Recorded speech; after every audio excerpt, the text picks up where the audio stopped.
parti sur Deguembéré.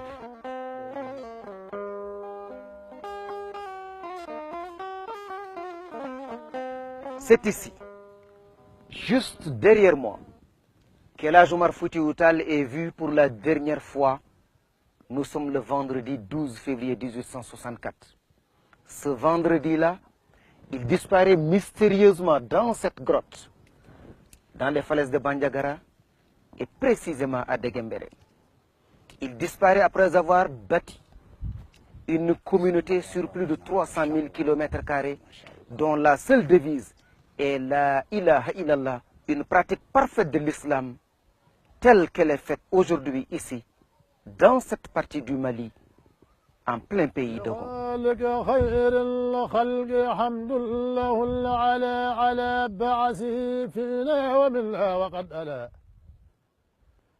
على العرش ما على أولى ساكن العلا أحق عباد الله بالمجد والعلا حبيب به يولي لا ويكلأ صلاة وتسليم عليه ولن ألا مربي الورى الخنسيز إذ كان الأسألا ألا إنه بدر إذا الأمر عسالا أتم الورى جاغا وأبهر مسعلا.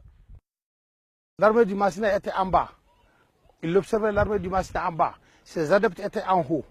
Mais quand il est venu devant la grotte, il a laissé l'armée d'aller se défendre. Et quand il disparaît, il avait 11 personnes qui ont considéré à sa disparition, dont 3 de ses enfants, Maki, Mahi et Hadi. Et une femme qui montait avec de l'eau pour le village de Deguembéré qui était en haut, qui s'appelle Yendi. Sur ces images, les falaises de Bandiagara. Au milieu de la chaîne de montagnes qui ceinture Deguembéré, une colline s'illustre par sa couleur blanche et se différencie des autres rochers dominés par la couleur noire. Cet éclat, déjà visible à distance, se renforce au fur et à mesure que l'on s'approche des blocs de pierre. À 200 ou 500 mètres, tu fais remarque, là où l'Hadj Omar a disparu, était une montagne très claire qui est déjà éclaircie par la spécialité de l'Hadj Omar et par le savanisme. Et les autres montagnes sont restées noires parce que Dieu les a créées comme ça, il ne peut pas changer. Mais si Dieu avait fait que l'Hadj Omar avait monté sur une de ces montagnes qui n'est pas cette montagne-là, ça allait être très clair aussi. Au point culminant de la montagne, une mosquée en pierre se dresse fièrement, entourée des ruines de l'ancien village de Deguembéré, avant que les habitants ne redescendent au pied de la montagne pour rebâtir la localité telle qu'elle est aujourd'hui. Au pied de la montagne, cet autre mystère. Une source d'eau douce jaillit des entrailles des collines pour donner au paysage un caractère paradisiaque.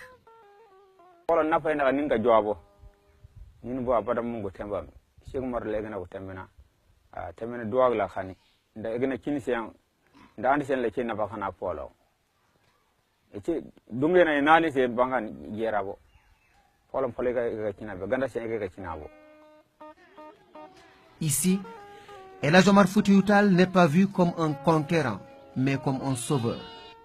D'ailleurs, au fil des années et devant le sérieux de l'histoire, les 3 principales familles qui ont partagé ces moments tragiques de l'histoire de l'Afrique et celle de l'islam au sud du Sahara se sont retrouvées pour perpétuer chacune et ensemble cet héritage qui leur est commun. En 1977, il y a le président Moussa Traoré qui a tenu une réconciliation entre ces familles.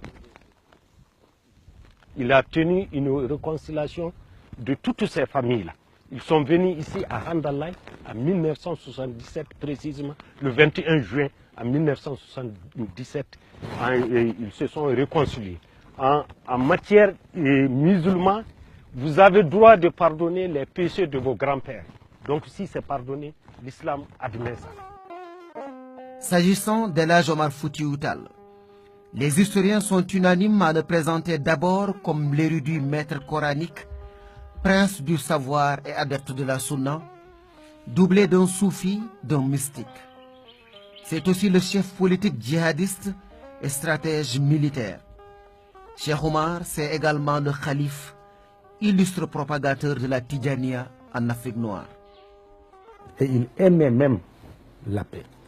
Je vais vous en donner quelques exemples. Les rois qui étaient là-bas, ont commencé à le provoquer. Il n'a pas voulu répondre. Il n'a pas voulu répondre. Finalement, il va même, pour éviter des problèmes, se déplacer et aller à Dinguiraye. Quand on le provoque là-bas aussi, il ne veut pas répondre. Il a fallu qu'on envoie des délégations pour venir le désarmer et désarmer ses partisans, qu'il s'est rendu compte que s'il ne réagit pas, il va accepter une situation qui va le mettre en situation d'infériorité, et ceux qui envisagent de le désarmer, peut-être qu'ils sont animés d'autres intentions, pouvant se traduire éventuellement par des meurtres perpétrés sur sa personne, pour qu'il décide de faire face. Et dans Arima, il prend la précaution de marquer que je n'ai pas le premier ouvert les hostilités. Le flambeau omarien, repris dès les premières heures qui ont suivi sa disparition par son neveu Tidjani Amadou, le flambeau donc va traverser des âges, transcender nombre de clivages pour s'imposer comme un modèle de nationalisme, de résistance et de projet politique jamais égalé en Afrique noire. El Hadji Omar a été respecté au plan national et international, et sa dimension intellectuelle dépasse tout ce que le 19e siècle africain a connu. Il n'y a pas dans le milieu africain au 19e siècle quelqu'un qui ait eu une dimension intellectuelle et universitaire égale à celle de Cheikh Omar.